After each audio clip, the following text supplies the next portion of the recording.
Okay, so our PSA is the achievement gap in early education, the problems with gifted and talented programs by Summer Bunting, Dani Holstein, and Naphin. So, do gifted programs work? There is a very small relationship between participation in gifted and talented programs and achievement. The main way gifted and talented programs work is by fostering intrinsic motivation and increasing self-concept of the students involved. So, why would we leave students behind? And why don't we give all students the support they deserve?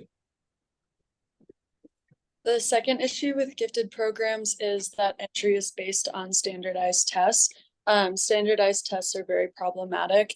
To begin with, privileged students have access to tutors and test prep classes and other support systems that kind of give them the upper hand when coming into these tests.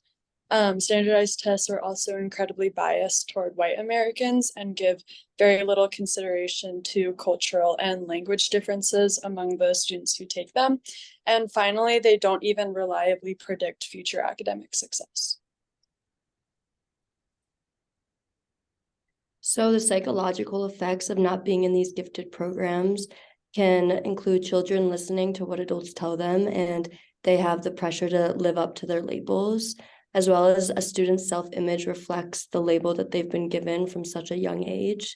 And because they're being told at such an early age that they're not as good as other students, it affects throughout their whole education experience.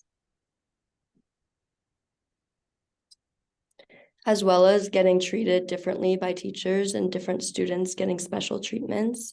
Not only do teachers give these special treatments to gifted kids, but their perception of the rest of the students can change their interactions and teaching styles. And they have negative expectations of students that are somewhat lower than the students in the gifted programs. And they have lower expectations of a student tends to discourage teachers from giving them attention and feeling less than the other kids. And this different treatment by teachers starting in such an early education persists and encourages the child's perception that they're worse and less than other students that are gifted. So in the end, gifted programs overall are just more detrimental than they are beneficial. They don't even have a significant benefit for students who participate in them in the first place. The selection process is also based on the problematic standardized tests.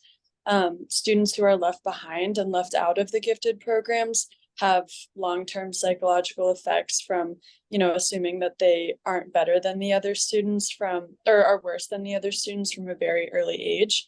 And it also causes differential treatment by teachers, and this can worsen the achievement gap overall. So we argue that it is better to invest the money that goes into G&T programs into giving all students the resources that they deserve.